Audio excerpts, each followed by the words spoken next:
Good evening guys. So, ayan ang ating Christmas decoration. So, ayan na guys. Good evening everyone.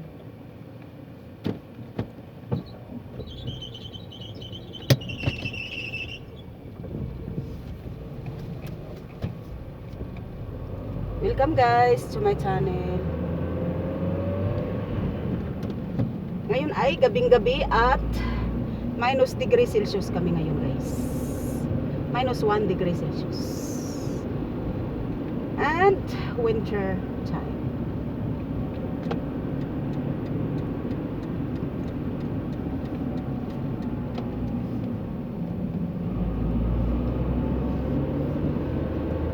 Hello guys, kumusta na kayong lahat? Tayo ay papunta sa hanap buhay ngayon. So, gabi dahil late ang aking duty ngayon. Late ang ating duty ngayon guys.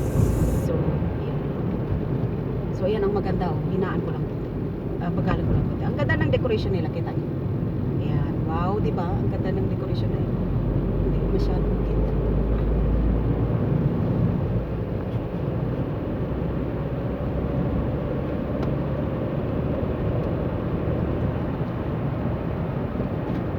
So, ngayon ay hindi na siya nagsusnow guys. Kanina, ano na ngayon eh, alas 5:30 ng hapon. Pero madilim na kasi ganyan kapag winter dito. Pag alas 4:30 pa lang ng hapon, ay madilim na. Just only in winter time.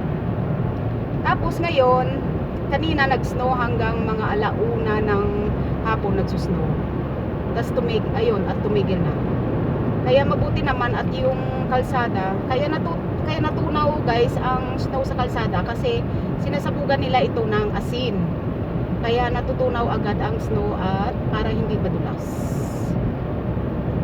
So at saka siyempre marami ding mga dumadaan na sasakyan kaya as you can see na tunaw na yung mga snow. Oops, kasi dito meron nung nakaraang araw kasi merong sasakyan diyan na nadulas kaya nilagyan nila ng sign. Ay, ibig sabihin dahan-dahan lang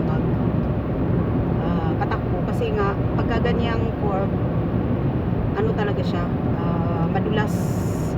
So kailangan dandahan ka talaga mag-drive. Kasi ganyan dahil nga sa winter. Dahil nga sa lamig at kunting snow, so laging madulas.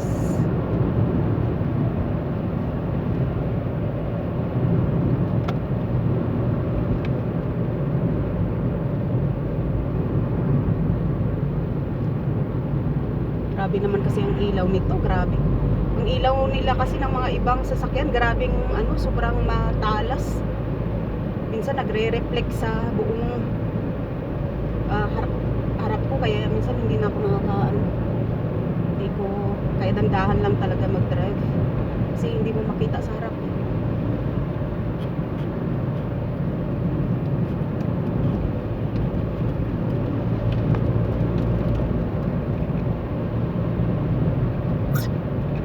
Tapos minsan may mga tumatawid na wild wild elk or deer. May mga tumatawid na usa dito sa ganitong oras. So kaya dandahan lang talaga mag-drive. Yung ko ngayon lang o tingnan mo 58 nga lang ang takbo.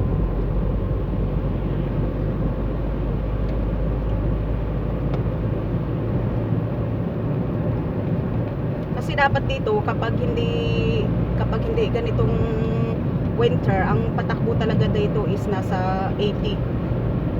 Ganyan, 70 to 80. So yung iba nagwa 100 pa yan sila. Ang problema pag nag 100 ka tapos may biglang tumawid na elk is hindi maganda sa talagang delikado yun. Kasi marami na nangyayari na balita nga nung nakaraan na doon sa kabilang baryo, siguro mga 15 kilometers from here. Kasi din yun eh, mga kakahuyan din doon eh. So maraming tumatawid doon na mga usa kasi nga sa malapit ang ilog kasi 'di ba umiinom ang mga usa sa ilog. So maraming naaanong sasakyan na napapangga nila dahil kasi minsan bigla silang tatawid sa kalsada na maraming sasakyan na dumadaan. So kaya mas maganda dandahan lang talaga pag-drive. So yun guys, magkwentuhan naman tayo kasi siyempre nauso naman na ngayon na kapag sa abroad kami, siyempre ganito, wala kaming dalas kami lang, wala kaming kasama, yan. So ang kausap namin is vlog. So kayo ang aming kausap guys. Kahit hindi kayo nakakasagot sa amin ng diretso, pero at least sobrang tulong po sa amin na hindi kami masyadong ma-homesick, ayan, na hindi kami masyadong malungkot kasi nga syempre may nakakausap kami na kagaya ninyo. So as in laking tulong talaga. Kasi kaysa dati nung year 2000 kasi ako dumating dito, wala pa noong may internet na doon pero hindi pa uso yung email, mga ano, hindi pa uso yung mga chat-chat, uso nun, emails lang, mag-i-email ka lang, ganun. So, siyempre hindi naman ako dati marunong gumamit ng emails, hindi man ako marunong ng send ng emails na yan. So, dati umiiyak talaga ako, madalas ako umiyak, ganyan, kasi siyempre nalulungkot ako, namimiss ko sila nanay, lahat ng mga kapatid ko, ganyan, siyempre mga pagkain natin, namimiss natin yan, natural kasi yan ang ating nakasanayan at yan ang ating buhay.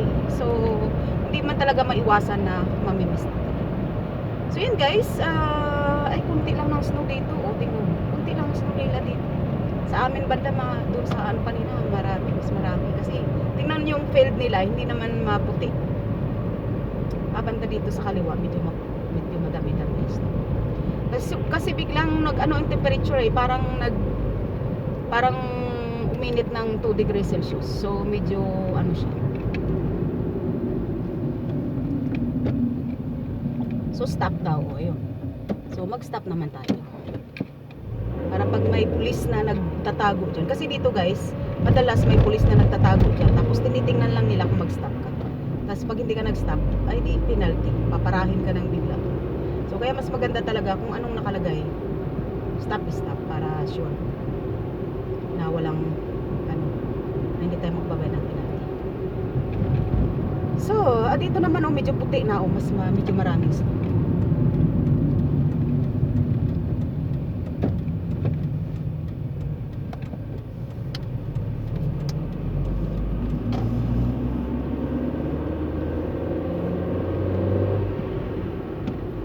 So, ayun. At least hindi masyadong madulas.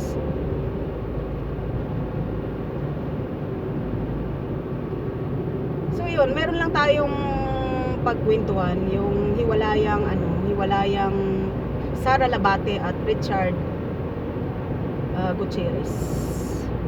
So yun nga ang sinabi ni Annabel Rama na trabaho ang anak niya, tapos ang isa naman gastos ng gastos. So ganun. Siguro para sa akin is pwede naman niyang sabihin ng maayos na wag ka munang gumastos, wag ka masyado muna gumastos kasi mahirap din ang trabaho at hindi naman habang buhay may trabaho. Siguro sa maayos na paraan.